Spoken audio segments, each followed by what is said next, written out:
Bismillahirrahmanirrahim.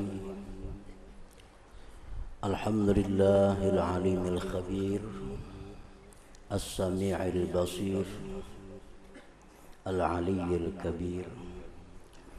Ashhadu an la ilaha illallah wahdahu la syarika lahu wa la nazir. Wa ashhadu anna sayyidana Muhammadan abduhu wa rasuluhul basyirun nadhir. Allahumma salli wa sallim wa barik ala sayyidina wa maulana Muhammad as-sirajil munir wa ala alihi wa sahbihi wa dhurriyyatihi wa atba'ihi ila yaumil asir. Amma ba'd. Yang kita hormati, kita cintai dan kita muliakan para habaib dan para ulama, muhibbin, hadirin hadirat rahimakumullah.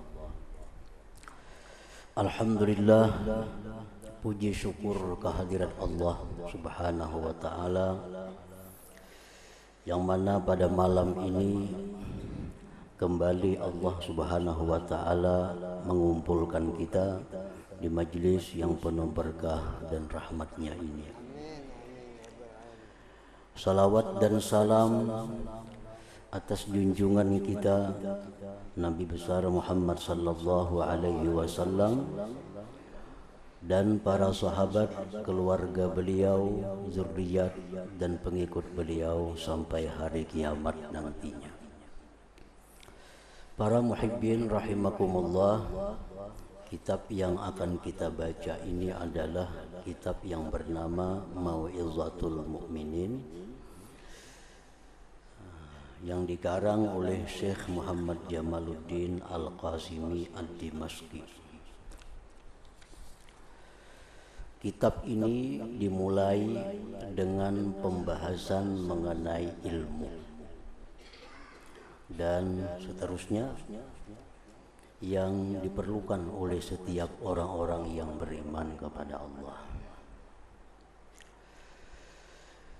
Kitabul Ilmi, kitab mengenai ilmu. Fadilatul ilmi, kemuliaan daripada ilmu. Para ulama bermacam-macam mentakrifkan atau mendefinisikan apa itu artinya ilmu. Lebih 10 pendapat ulama.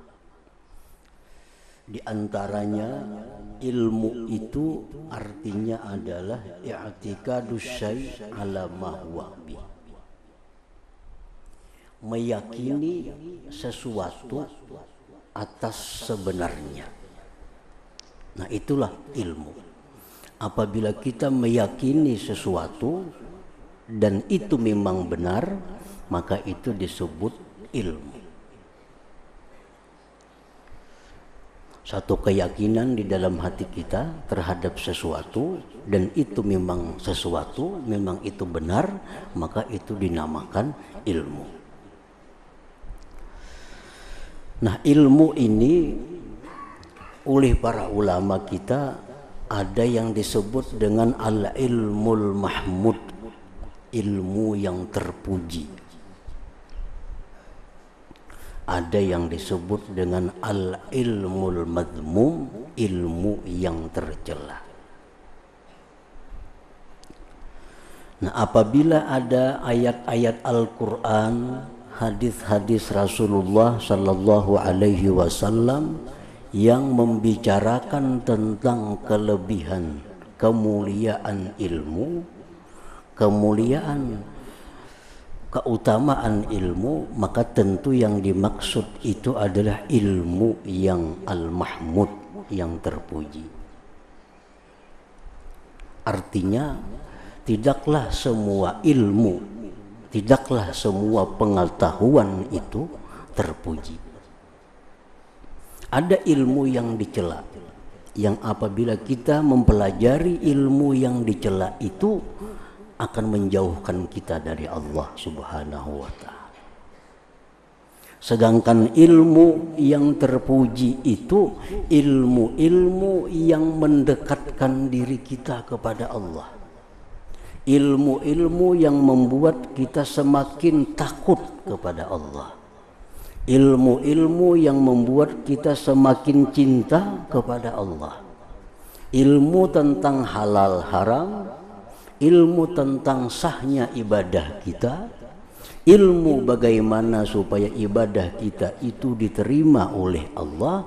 Nah, ilmu-ilmu semacam itulah ilmu yang terpuji. Ilmu yang kita mempelajarinya, kita dapat pahala dari Allah. Ilmu yang kita menelaahnya, membahasnya, mendengarinya, dapat pahala dari Allah. Apapun nama ilmu itu, nama ilmu kada jadi masalah. Nama ilmu tidak jadi masalah. Pokoknya setiap pengetahuan yang membuat kita ini dekat kepada Allah, yang membuat kita makin cinta, makin takut kepada Allah, maka itulah ilmu yang terpuji, ilmu yang kita diperintahkan untuk selalu memperbanyaknya, untuk selalu menuntutnya dari buayan sampai liang lahat. Nah, para muhibbin rahimakumullah, kadang-kadang sebuah ilmu sebenarnya terpuji, tetapi karena ilmu itu diberikan kepada yang bukan berhak, maka ilmu itu menjadi rusak. Ilmu itu bukan bermanfaat, tetapi menjadi racun. Nah, sebenarnya ilmunya itu baik, ilmunya ini terpuji, tapi karena diberikan kepada orang-orang yang belum berhak untuk menerima ilmu itu, maka ilmu ini akan jadi racun bagi orang-orang yang menerimanya. Sama halnya dengan obat. Obat itu adalah baik. Cuma kalau obat itu diberikan kepada yang bukan, yang mesti meminumnya, maka obat itu bukan bermanfaat, tapi justru menjadi racun kepada seseorang. Seperti ilmu tentang Allah, atau yang lazim disebut dengan ilmu hakikat. Ini sesuatu ilmu yang sangat agung, sangat mulia. Tetapi kalau ilmu hakikat ini diberikan kepada orang-orang yang belum punya pondasi kuat, kepada orang-orang yang masih banyak mempunyai kewajiban ilmu-ilmu, menuntut ilmu yang di bawahnya, maka ilmu hakikat ini bukan mendekatkan dia kepada Allah, justru membuat dia semakin jauh dengan Allah. Bukan membuat dia rajin beribadah, tapi justru membuat dia malas untuk beribadah. Nah, ilmu yang terpuji ini pun apabila diberikan kepada yang bukan ahlinya, bukan berhak, maka dia akan berubah menjadi sum al-qatil, racun yang membunuh seseorang. Nah, para muhibbin rahimakumullah, dengan belajar ilmu hakikat, karena yang belajar ini belum mampu menerimanya, belum cukup syarat untuk menerimanya. Ilmu hakikat yang semestinya membuat dia makin cinta, makin dekat kepada Allah, makin rajin untuk taat beribadah kepada Allah, justru ilmu hakikat ini membuat dia malas. Ada yang kada bersembahyangan lagi, kada bepuasaan lagi, kada berzakat lagi. Ini bukan salah ilmunya, tapi karena dia mempelajari ilmu itu belum cukup syaratnya, belum mantap pondasinya. Nah, seperti Rasulullah Sallallahu Alaihi Wasallam, beliau adalah manusia yang sempurna ilmu hakikatnya. Justru beliau makin rajin beribadah kepada Allah. Beliau makin suka untuk berbuat taat kepada Allah. Itu membuktikan bahwa beliau mempunyai satu ilmu Yang mana ilmu itu mendorong beliau untuk selalu dekat dengan Allah Subhanahu wa ta'ala. Nah, para muhibbin rahimakumullah, fadilatul ilmi, kemuliaan ilmu, syawahiduhu minal Qur'an ayatun katsirah minha qauluhu azza wa jal, syahidallahu annahu la ilaha illahu wal malaikatu wa ulul ilmi qa'iman bil qist. Dalil-dalil tentang ilmu dari Al-Quran sangat banyak ayatnya yang menunjukkan mulianya itu ilmu dan orang-orang yang diberi Allah ilmu itu. Di antaranya syahidallah annahu la ilaha illahu wal malaikatu wa ulul ilmi qa'iman bil qist. Allah telah menyaksikan. Allah telah menyaksikan. Arti menyaksikan itu mengetahui dan mengabarkan. Nah, mengetahui dan mengabarkan. Itu pengertian saksi. Nah,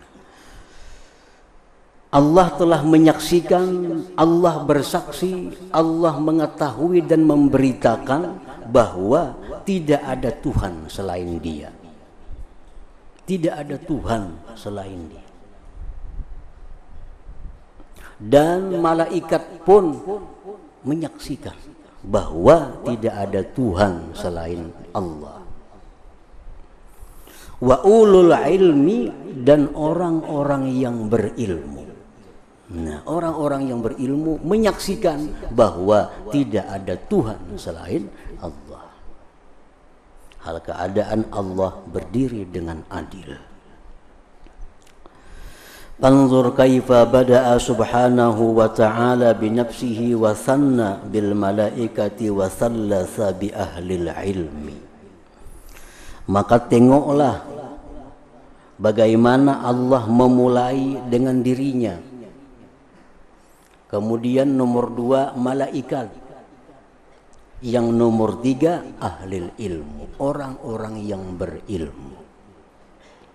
Jadi yang menyaksikan bahwa tiada Tuhan selain Allah, Allah sendiri, dan malaikat, dan orang-orang yang diberi ilmu oleh Allah. Wa nahika bihadza syarafa wa fadla, dan cukuplah engkau dengan ini satu kemuliaan dan keutamaan yang diberikan Allah Subhanahu wa ta'ala. Bahwa orang-orang yang berilmu itu disebut Allah sebagai orang-orang yang menyaksikan bahwa tidak ada Tuhan selain Allah Subhanahu wa ta'ala. Wa qala Allah ta'ala, dan firman Allah ta'ala, yarfa'illahu allazina amanu minkum wallazina utul ilma darajat. Artinya Allah mengangkat derajat orang-orang yang beriman dan orang-orang yang diberi ilmu beberapa derajat. Para ahli tafsir menafsirkan yarfa'ullahul mu'min ala man laysa bimu'min wal alim ala man laysa bi'alim fis sawab fil akhirah wa fil karamah fid dunya. Allah meninggikan derajat orang yang beriman atas yang tidak beriman. Dan Allah meninggikan derajat orang yang diberi ilmu atas orang yang tidak diberi ilmu. Baik urusan pahala itu di akhirat maupun kemuliaan di dalam dunia. Jadi orang mukmin dengan orang yang bukan mukmin itu mesti diutamakan yang mukmin. Mesti dimuliakan lebih daripada orang yang bukan beriman. Baik di dunia apalagi di akhirat. Ini Allah mengajarkan kepada kita bagaimana kalau kita berhadapan dengan orang-orang mukmin, dengan orang-orang yang tidak beriman.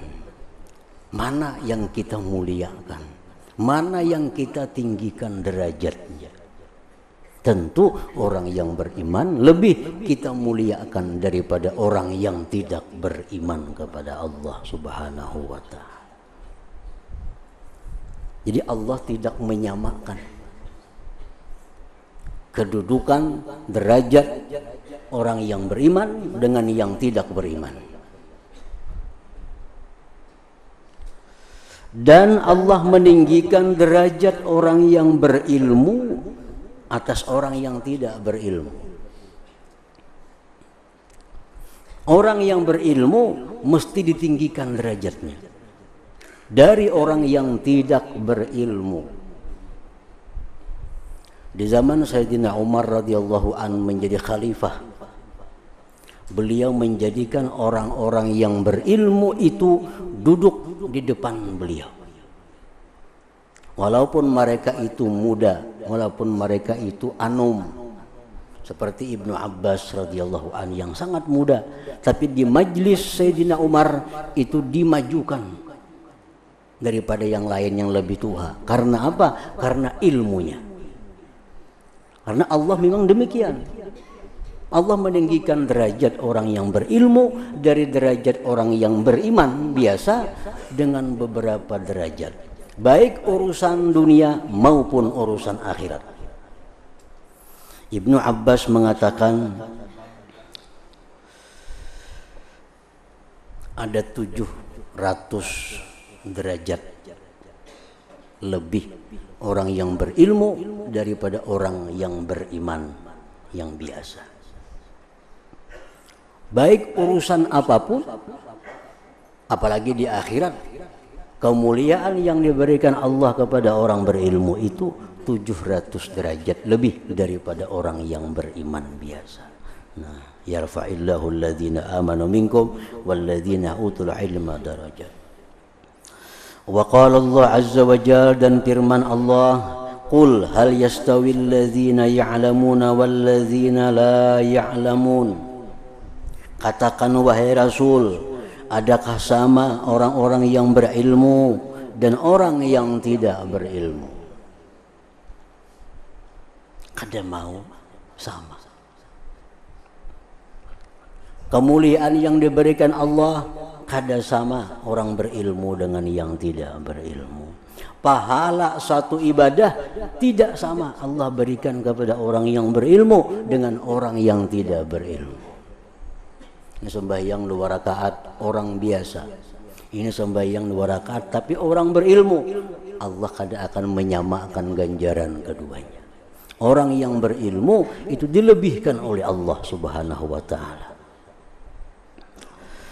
Wa qala ta'ala, dan firman Allah ta'ala, innama yakhshallah min ibadihil ulama. Hanya saja yang takut daripada hamba-hamba Allah itu ialah ulama. Yang takut kepada Allah itu hanyalah ulama. Artinya apa? Yang takut kepada Allah hanyalah orang yang berilmu. Nah, kalau orang kada berilmu pasti kada akan takut kepada Allah. Orang yang tidak punya ilmu tidak akan takut kepada Allah karena dia tidak mengetahui tentang Allah Subhanahu wa ta'ala. Kalau orang berilmunya tahu bahwa Allah itu maha mengawasi. Allah maha mengawasi.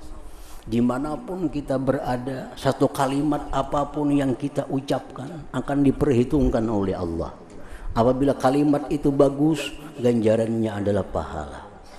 Nah, apabila kalimat itu tidak bagus, ganjarannya adalah azab. Nah, itu orang berilmu yang tahu. Makanya yang hanya takut kepada Allah itu adalah orang-orang yang berilmu. Orang yang tidak punya ilmu kada akan takut kepada Allah. Nah, nanti yang dimaksud ilmu ini adalah ilmu yang mengenai tentang Allah Subhanahu wa ta'ala, bukan semua ilmu. Orang yang ahli fikih, ilmu fikih dipuji mempelajarinya, tapi itu tidak akan membuat takut kepada Allah. Yang bisa membuat takut kita kepada Allah apabila kita mempelajari ilmu yang berhubungan dengan Allah Subhanahu wa ta'ala. Nah, para muhibbin rahimakumullah. Wa qala ta'ala walau radduhu ila rasul wa ila ulil amri minhum la'alimahu alladhina yastanbitunahu minhum. Jikalau mereka itu menyerahkan perkara kepada Rasul atau kepada orang-orang yang berilmu dari mereka, niscaya mengetahui akan perkara itu orang-orang yang mampu memaham akan perkara itu daripada mereka. Radda hukmahu, Allah menyerahkan hukum satu perkara fil waqa'i pada kejadian-kejadian ila istimbatihim kepada istimbat para ulama wa alhaqa rutbatahum, Allah menghubungkan martabat para ulama bi rutbatil anbiya dengan martabat para nabi bi kasfi hukmillahi ta'ala pada membuka hukum Allah. Ujar Tuhan, kalau kalian tidak mengetahui sesuatu masalah, bagaimana hukumnya, bagaimana mestinya, serahkan kepada Rasul. Tanyakan kepada Rasul, apakah ini boleh atau tidak boleh. Atau kepada para ulama. Nah, jadi Allah menyerahkan sesuatu perkara agar ditanyakan kepada para ulama.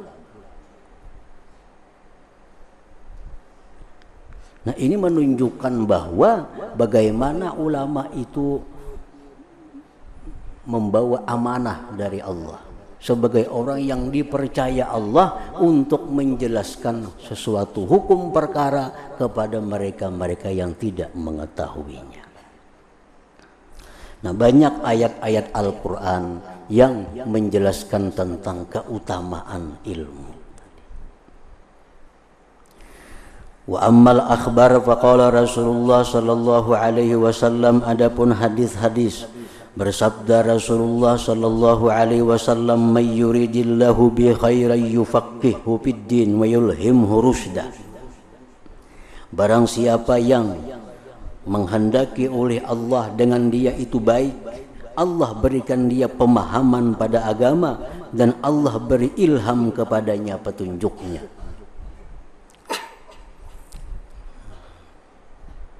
Apabila Allah menghendaki orang ini baik, Allah bukakan hati orang itu untuk belajar agama. Dan Allah beri petunjuk, Allah beri ilham kepada orang itu. Nah, jadi pahamannya apa? Apabila Allah tidak menghendaki orang ini baik, Allah tidak akan buka hatinya untuk belajar agama. Dan Allah tidak akan beri ilham kepadanya petunjuk. Jadi bila mana kita ada terbuka hati, hendak belajar agama, hendak memaham hukum-hukum Allah, nah, berarti kita ini dikehendaki Allah baik. Arti dikehendaki Allah baik itu artinya Allah menghendaki kita ini min ahlil jannah, ahli surga. Apabila orang itu dikehendaki Allah sebagai ahli neraka, Allah tutup hatinya untuk belajar ilmu agama, walaupun rumahnya, kediamannya sangat dekat dengan orang belajar agama. Betatai lawan guru rumah, betatai lawan ustadz rumah, tapi hatinya kada terbuka untuk belajar agama. Ini alamat masuk neraka. Di dalam kitab Syarah Jami'us Shaghir yang dikarang oleh Imam Al-Munawi itu disebutkan bahwa tanda-tanda orang yang husnul khatimah itu orang yang hatinya ada terbuka untuk belajar ilmu agama.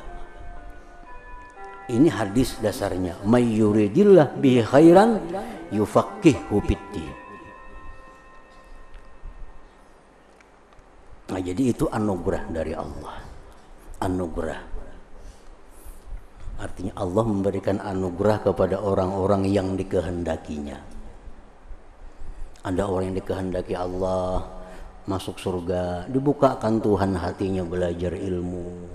Kayak apa supaya makin dekat dengan Allah, kayak apa supaya makin takut dengan Allah. Nah, ini sudah alamat dah, alamat orang baik, alamat ahli surga. Wa qala sallallahu alaihi wasallam al ulama warathatul anbiya wa ma'lumun annahu la rutbata fawqa an-nubuwah wa la syarafa fawqa syarafil wirasati litilka rutbah. Ulama, orang-orang yang diberi Allah ilmu itu, itulah orang-orang yang mewaris Nabi. Nabi tidak mewariskan kerajaan, tidak mewariskan dinar dirham, tetapi Nabi hanya mewariskan ilmu. Siapa yang diberi Allah ilmu, itulah waris Nabi. Itulah waris Nabi. Al ulama warathatul anbiya. Dan diketahui bahwa tidak ada martabat yang lebih daripada martabat kenabian.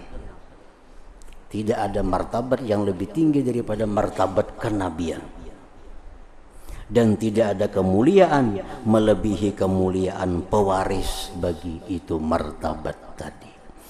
Nah, para muhibbin rahimakumullah. Jadi ilmu itu adalah iksir, sesuatu kimia yang sangat mulia. Kepada siapapun ilmu itu bersifat, maka sesuatu itu menjadi mulia. Sesuatu menjadi mulia. Siapapun orangnya, apabila disifati oleh ilmu, maka orang ini menjadi mulia. Karena ilmu itu sifat dari Allah Subhanahu wa ta'ala. Ada orangnya sangat tidak sempurna kejadian batang tubuhnya umpamanya. Orang ini sangat miskin, orang ini sangat fakir. Tapi apabila didatangi oleh ilmu dan ilmu bersifat dengannya, maka orang tadi menjadi orang yang mulia. Walaupun dia fakir, walaupun dia sangat miskin, walaupun tubuhnya cacat, tapi apabila disifati oleh ilmu, ilmu datang kepadanya, orang ini menjadi orang mulia. Baik di sisi Allah atau di sisi manusia. Nah, jadi itulah ilmu. Sesuatu yang mana didatangi oleh ilmu, maka sesuatu itu menjadi mahal, sesuatu menjadi berharga, sesuatu itu menjadi mulia. Nah, para muhibbin rahimakumullah. Nah, selanjutnya waqala salawatullah sallallahu alaihi wasallam ila hadratin Nabi sallallahu alaihi wasallam al-Fatihah. A'udzu billahi minasyaitonir rajim. Bismillahir rahmanir rahim. Maliki yaumiddin. Iyyaka na'budu wa iyyaka nasta'in. Ihdinas siratal mustaqim. Shiratal ladzina an'amta 'alaihim ghairil maghdubi 'alaihim waladdallin. Asyhadu an la ilaha illallah wahdahu la syarika lah. Wa asyhadu anna sayyidana Muhammadan 'abduhu wa rasuluh. La ilaha illallah nastaghfirullah.